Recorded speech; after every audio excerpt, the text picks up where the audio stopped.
Hello students, ছাত্রমিত্র mathematics. এখন আমরা solve করছি। দেখো, নবম শ্রেণী কোষে দেখি 14-7 দাগের অঙ্ক। অঙ্কটা আছে একটি চতুর্ভুজ এবিসিডি আঁকি, যার এবি বাহুর উপর এডি ও বিসি লম্ব এবং এবি সমান 5 সেমি, এডি সমান 7 সেমি, বিসি সমান 4 সেমি। এই চতুর্ভুজের সমান ক্ষেত্রফল বিশিষ্ট একটি ত্রিভুজ অঙ্কন করি, যার একটি কোণ 30 ডিগ্রি। সংকেত দেওয়া আছে এবিসিডি চতুর্ভুজের সমান ক্ষেত্রফল বিশিষ্ট ত্রিভুজ এ বি কিউ আঁকলাম। এ বি কিউ এর বি কিউকে ভূমি ধরে একই ভূমি একই সমান্তরাল যুগলের মধ্যে আরও একটি ত্রিভুজ আঁকলাম, যার একটি কোণ 30 ডিগ্রি। এটা সংকেত দেওয়া আছে।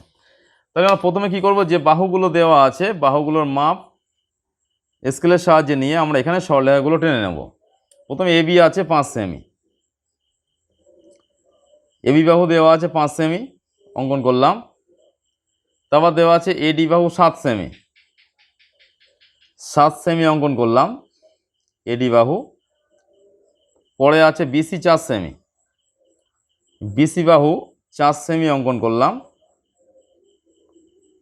4 সেমি। তাহলে নাম দিয়ে দিই পরস্পর। A B 5 centimetre, eddy 7 centimetre, BC 4 centimetre. এবার কি করতে হবে, আমরা খাতার মাঝখানে একটা বড় সরলরেখা টেনে নেব।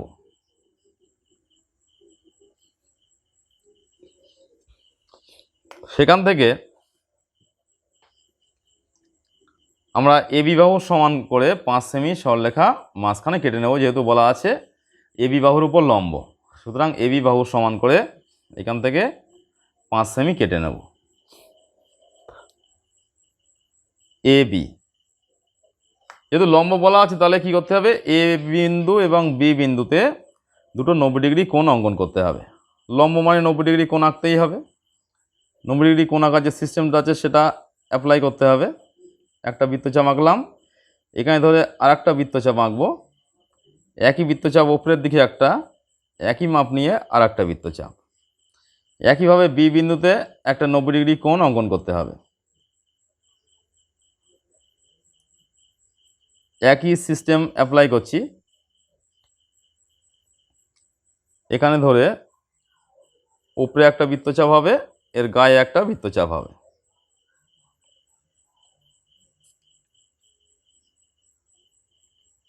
যেখানে ছেদ করছে সেখানে কম্পাসটা ধরে আর একটা বৃত্তচাপ অঙ্কন করলাম।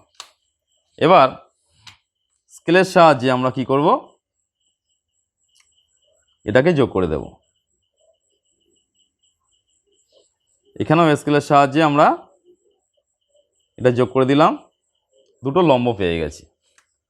যেখানে বলা ছিল এডি লম্ব 7 সেমি, তাহলে 7 সেমির যে মাপটা আছে সেটা আমরা এখান থেকে কেটে নেব। এডি সমান 7 সেমি, এখানে 7 সেমির মাপটা একটু বেরিয়ে গেছে, তাহলে সরলরেখাটা বড় করে দেব। তারপরে বলা আছে বিসি সমান 4 সেমি, বিসি লম্বটা আছে কত, 4 সেমি। 4 সেমির মাপ নিয়ে বি বিন্দু ধরে এখান থেকে কেটে দিলাম 4 সেমি। এটাকে যোগ করে দিচ্ছি একটু, এডিটাকে যোগ করলাম, বড় করে দিয়েছি, এটা যোগ করেছি, এটা বিসি 4 সেমি। এবারে আমরা যদি এটা ডি বিন্দু, এটা সি বিন্দু, ডি আর সি যদি আমরা যুক্ত করে দিই, এটা আমরা এডি কেটেছি, ডি বিন্দু এখানে দেওয়া আছে, তাহলে ডি বিন্দু আর লিখছি না, এখান থেকে উপরে চলে গেছে, ওটাই ডি বিন্দু ধরে নিচ্ছি। তোমরা যদি ডান দিকে চেপে চিত্রটা আঁকো তাহলে ডি বিন্দু একটা নাম দিয়ে দেবে। ডি আর সি যুক্ত করলাম, এটা 7 সেন্টিমিটার, এটা 4 সেন্টিমিটার। তাহলে আমরা এখানে এ বি সি ডি আমরা একটা চতুর্ভুজ পেয়ে গেছি। এই চতুর্ভুজের সমান ক্ষেত্রফল বিশিষ্ট কী করতে হবে, একটা ত্রিভুজ অঙ্কন করতে হবে। তো নিয়ম অনুযায়ী আমরা বিডি কর্ণটা যোগ করব। বিডি কর্ণটা যোগ করলাম, বিডি কর্ণের সমান্তরাল অঙ্কন করব সি বিন্দু থেকে। তাহলে বিডি কর্ণের মাপটা নেব, সি বিন্দুতে ধরে একটা বৃত্তচাপ এদিকে অঙ্কন করব। এবার ডিসি বাহুর মাপটা নেব, নিয়ে বি বিন্দুতে ধরবো, ধরে এই বৃত্তচাপের গায়ে আর একটা বৃত্তচাপ কাটলাম। এবারে সি বিন্দুর সাথে এটা যুক্ত করব। তাহলে আমরা ত্রিভুজ পেয়ে যাচ্ছি, এটার নাম দিচ্ছি আমরা ই। এবার ডি আর ই যুক্ত করলে আমরা ত্রিভুজটা পেয়ে যাব। ডি আর ই যুক্ত করলাম, আমরা ত্রিভুজটা পেয়ে গেছি। তাহলে কিভাবে পদ্ধতি পরস্পর করলাম এগুলো ভালো করে মেনটেন করতে হবে। নিচে কি লিখতে হবে? অতএব চতুর্ভুজ এ বি সি ডি সমান, চতুর্ভুজ এ বি সি ডি সমান ত্রিভুজ